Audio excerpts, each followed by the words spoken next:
Alrighty, so big news happened yesterday. Boba Fett has been suspended. Basically means he's been banned from Premiere Play.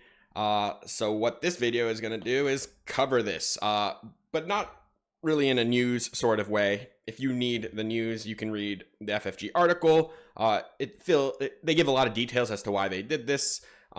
Basically, he was too good. That's the too long didn't read version of it. But what I'm going to focus on is what happens next.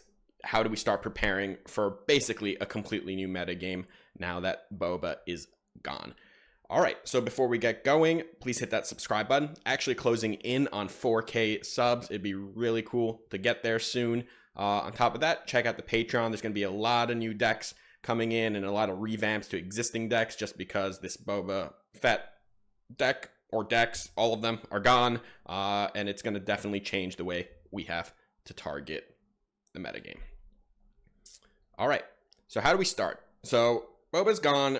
He was basically like 50% of the competitive top tier metagame, especially like when looking at planetary qualifier results.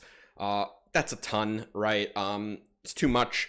They acknowledge this in their video, so he's going to be gone, which is going to propel a bunch of decks that were right below him higher potentially, but also open up a whole slew of other leaders to potentially fill in this void. So it doesn't necessarily mean that like the second best deck is now going to be the first best deck if a bunch of other decks can now enter this metagame and target the existing good leaders. But what are those existing good leaders? So this is basically what I've identified as the top tier. This is the stuff that was already performing well despite Boba's dominance. Sabine, specifically Sabine Green with ECL. If you watch my previous video about the meta pillars, is a big one. I would encourage you to check that video out again. I think a lot of the information there is actually still very relevant outside of the parts that include Boba. But Sabine Green, and I'd say Mono Yellow Han now, I'd put at the top of the pillars, mostly because of the way they interact with the games. Sabine just being one of the most efficient aggro decks in the game that has one of the most powerful plays in the game, which is Wrecker ECL. And Han Solo having the kind of broken combo with DJ, allowing him to snipe and a resource and ramp with it while blowing it up at the same time. This can happen on turn 4 because of his innate ability to like ramp himself. So these are two things that I think we'll have to focus on. Right below that, we got the other 4 that I would say are up here. Now, might be missing some stuff, but these are decks that did well in some capacity in higher level events. So we got Rey, specifically Rey Red. We got Kira Green, Han Blue, although Han Green is a very similar deck to Sabine Green. And then Bosk, specifically the hard control version, Bosk Blue. So these are all decks that may get a bump here, but a lot of these decks were already kind of faring okay. Like Kira Green actually was a deck that could already handle Boba. Now Boba's gone. It's one of the decks she was kind of built to already handle. Maybe she actually drops down a peg because of this, because other decks won't be as easily targeted by her. Of course, if a bunch of other mid-range shells fill that Boba slot, maybe Kira then bounces right back because she does pretty well into like mid-rangey decks. Rey is another kind of good example here of like a deck that was kind of just like able to target a bunch of different things. I wouldn't say she was favored into Boba though, so this might actually help her out. Han Blue, again, probably a deck very similar to Rey Red that wasn't really favored into Boba, so he might be able to do a little better. Now, Bosk, and specifically any of the hard control variants, were actually good into Boba. They were kind of being held back by the two at the top there, Sabine and Mono Yellow Han. I think this certainly does not help a hard control strategy right now, because those other two decks, like the hard aggro and DJ with a bunch of discard effects in Han, might push hard control a little further down. All right, so in testing, this is where I'd start. It was where I'd start even when Boba was around, but I'd want to make sure any new brew I have, or any old brew with changes now that Boba's gone, can handle this deck. Doesn't mean it has to be favored into it, but I'd certainly want a decent enough matchup here. This is like the #1 easiest to test into deck, just because you know very quickly if you've got a chance. Like, you play 5 games into Sabine, and I think you should have a pretty clear idea of whether or not your deck is built to handle this. You do that with Palpatine, and your answer will be no. Whether or not you're okay with that afterwards is fine, right? But I wouldn't be okay with that, especially right now with Boba gone. I think this deck is going to be even more popular. I would not be bringing something that couldn't stand or pass this test. And the next important thing to handle here is Mono Yellow Han. This combo of Han and DJ, I'm not talking about the Tech DJ combo. This is specifically Mono Yellow Han, who can, on turn 4, use his Han ability, flip his leader, attack, get to 7 resources, and play a DJ from his row. This does kind of put a cap on a lot of decks. And this deck was not very popular, but it was doing very well despite of that. And I think now, with Boba gone and Boba being maybe its number 1 worst matchup, this deck looks like it could be a true menace if it wasn't already. And your deck needs to be able to beat this DJ on turn 4. It's not so easy. It's not as easy as just being like, oh, I'll play takedown and I'll just sit there and pass and hold up 4 or 5 resources until they DJ me and kill the DJ. First of all, they could just do it literally the next turn also, if they wanted to. They still have their Han out. Or they, could just not play DJ and do other things. It's really hard to just, sit there and pass and, try to hold up removal. The ways you have to interact with this is just having board presence before Han is able to flip and do this, which is, tough against a deck playing a bunch of bounce as well. But you need to be able to interact earlier. This is the deck that I think actually pushes out higher costed leaders more than basically any other, especially right now. And if you're going to try to play 6-7 cost deployed leaders, you need to be much more board conscious than you would otherwise need to be. Hard control is really, really bad into this deck. This deck eats blue based hard control decks because it's got so much targeted discard. The DJ stuff is incredibly powerful. They have so many units they can spam out. It's very hard to keep up with this deck as a hard control deck. All right, so now we'll look at what else could we be doing. So Yellow villains, these guys or girls or whatever, robots, they have not been doing well, basically because Boba is better than all of them. Frankly, that was the truth. Boba was better than all these leaders, and most of these leaders paired with any color, Boba could just do it better. But he's gone now, so we can start looking at them a little more closely.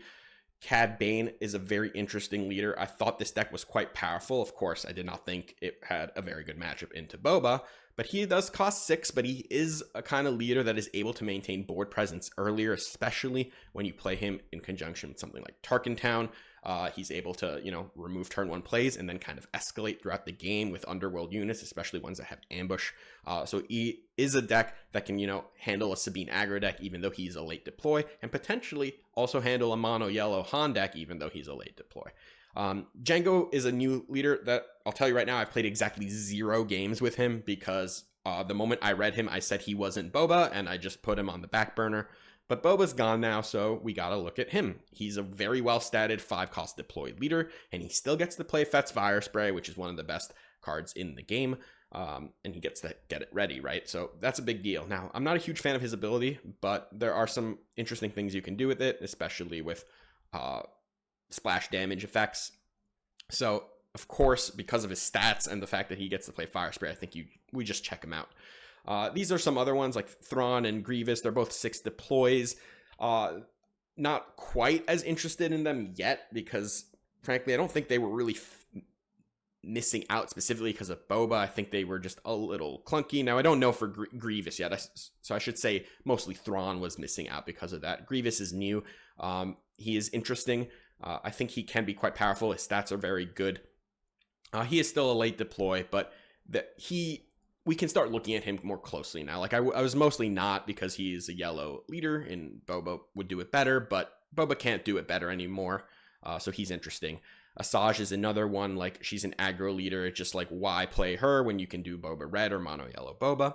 So maybe we'll look at her. Now, I'm not sure she'll be better than something like Kylo, who I think is more interesting, but at least we can check. And, you know, Dr. Aphra, frankly, I don't think she's any good, but she's got to be better now than she was before.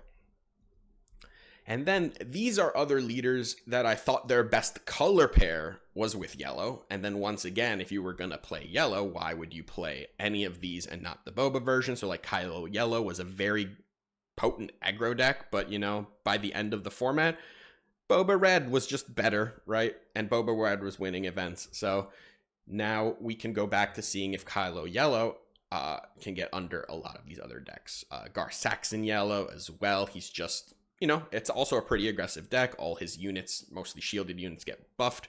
It was just kind of slower than a Boba deck. Grand Inquisitor, one of my favorites from set 1.